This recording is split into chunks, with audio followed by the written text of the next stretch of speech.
అందరికీ ప్రేసలో ప్రభు అయిన యేసుక్రీస్తు నామమున మీకు అందరికీ శుభాలు తెలియజేస్తున్నాను. అందరు బాగున్నారు కదా. ఈరోజు వాగ్దానము యోవేలు 3వ అధ్యాయము 16వ వచనము.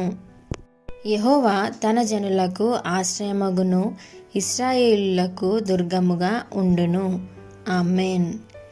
ఎంతమంది విశ్వసిస్తున్నారు? యేసయ్య మనకు ఆశ్రయంగా ఉన్నాడు, మనకి దుర్గంగా ఉన్నాడని చెప్పి ఎంతమంది నమ్ముచున్నారు? మీకు మీరే ఒక్కసారి పరీక్షించుకోండి. అయితే మనం ఒక్కసారి పూర్తి వచనంలో చూసుకుంటే దేవుని రెండో రాకడ గురించి ఇక్కడ రాయబడి ఉన్నది కదా. అయితే దేవుడు గర్జిస్తున్నాడంట. సియోన్లో నుండి గర్జిస్తున్నాడు, యెరూషలేములో నుండి తన స్వరము వినబడ చేయుచున్నాడు.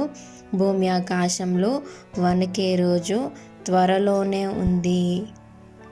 అయినా మనము ఎటువంటి పట్టింపు లేకుండా, దేవుని రాకడకి మనం సిద్ధపాటు లేకుండా మనం గనక ఉంటే, దేవుడు అన్యజనులకి ఏ విధంగా అయితే శిక్ష ఉన్నదో మనకు కూడా అదే రీతిగా శిక్ష ఉందని చెప్పి తెలియజేసిండు కదా.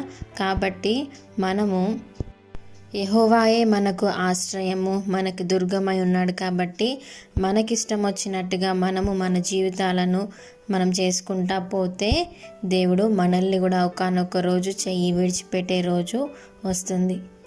కాబట్టి ఎప్పుడైతే మనము ఆయనను మాత్రమే ఆనుకొని ఆయన చిత్తానుసారమైన పనులు చేస్తామో, ఆయనకి ఇష్టం వచ్చినట్టుగా ఆయన చిత్తంలో ఆయన ప్రణాళికలు ఎప్పుడైతే ఉంటామో, దేవుడు మనకి ఎల్లప్పుడూ కూడా ఆశ్రయదుర్గమై ఉన్నాడు అని చెప్పి వాగ్దానం చేస్తున్నాడు. ఆయనే మనకి దుర్గమై ఉన్నాడు.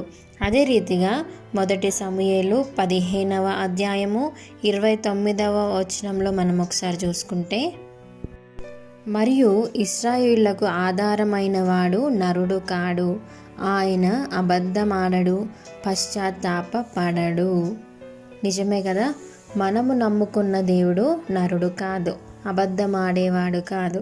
కాబట్టి ఆయన ఏదైతే జరిగించాలనుకుంటున్నాడో అది భూమి మీద జరిగేంత వరకు, మన జీవితాల్లో కూడా ఆయన చిత్తం ఏదైతే జరుగుతుందో అది జరిగేంత వరకు దేవుడు కూడా మనకి తోడుగా ఉండి ఆయనే మనకి ఆశ్రయంగా ఉంటానని చెప్పి ఈరోజు వాగ్దానం చేస్తున్నాడు. కాబట్టి మనమందరం కూడా ఆయనను మనం సియోన్లో కలుసుకునే విధంగా మన జీవితాలను మనం సరి చేసుకుంటూ దినదినం పరిశుద్ధపరచబడుతూ ఆయనకి మరింత సమీపంగా మనం చేరేవారిగా ఉందాం. యెహోవాయే మనకి ఆశ్రమై ఉన్నాడు, దుర్గమై ఉన్నాడని చెప్పి నమ్మి విశ్వసించి నిరంతరం ఆయనకి స్తుతి యాగము చెల్లిద్దాం. ఈ చిన్ని వాగ్దానాన్ని దేవుడు దీవించి ఆశీర్వదించును గాక. మీకు ఎవరికైనా ప్రేయర్ రిక్వెస్ట్ ఉంటే దయచేసి కామెంట్స్లో మెన్షన్ చేయండి. Amen. Thank you. God bless you.